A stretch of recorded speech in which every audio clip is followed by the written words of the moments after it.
often told you here on the show about how the British monarchy works, and in particular our late and wonderful monarch, Her Majesty the Queen, Queen Elizabeth II, never really got involved in anything that was slightly untoward, never offered an opinion. You know, when you think about it, of all the millions of people that she met during her lifetime, you only ever got those snippets, didn't you, of garden parties or royal variety shows where you thought, oh, what did you say? But you never really had an opinion. You know, you never knew exactly which way that she was leaning or feeling.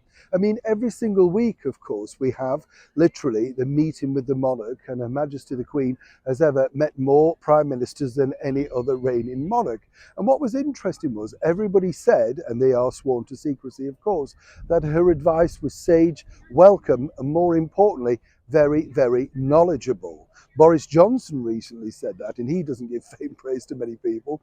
Tony Blair even said that, so you can understand exactly how she developed such a great rapport with people and, of course, still kept her own political opinions to herself.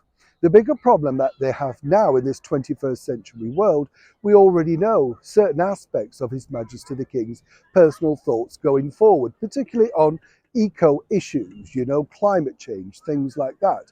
We've got Prince William, of course, with his Earthshot stuff, going to New York and talking about that. Everywhere you turn, there's some kind of politician waving the eco flag. But now it's created something of a political storm, quite literally, over here in the United Kingdom, with our current British Prime Minister, the Right Honourable Rishi Sunak. As ever, let me explain. Hi, good morning. Neil Sean here. Nice to see you. And as ever, thank you so much for joining me. This is a serious story, but we'll have a bit of fun. Yes, we'll have a wave. You all right? Yes, of course. We like to share, don't we? I know. I can see the clouds. It's not good, is it? No. The rain soon. I can feel it looming, you know. Of course, that won't be blamed on climate change, though, will it?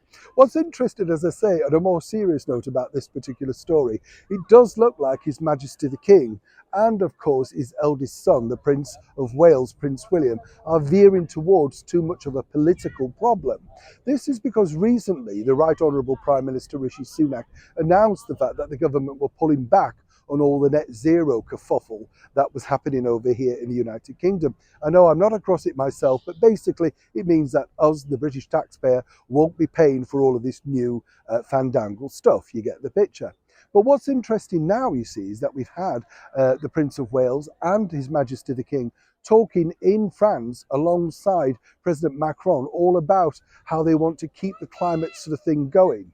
The public do not like it. You know, they're not interested in a cost of living crisis. They don't care. I don't really have to put it in any simpler terms. These are two topics that are very bad for the monarchy. You know, it's a nice thing that they're involved, but politically, people simply don't want to know. Now, this coming week, this Wednesday, His Majesty the King will meet with Rishi Sunak at Windsor for the first time, we believe, since he announced this particular new strategy. And according to a well-placed source, it's not going to be one of the easiest of meetings. Rishi believes he's got everything and all the facts and figures behind him to prove that at some point we will get back on track. But apparently Prince William is less than thrilled. Either way, a lot of people are asking, should two senior members of the British monarchy be that involved in what people believe is actually a political topic? As ever, I'd love to know what you think to this particular story in the comments below. Neil Sean, Kensington, London.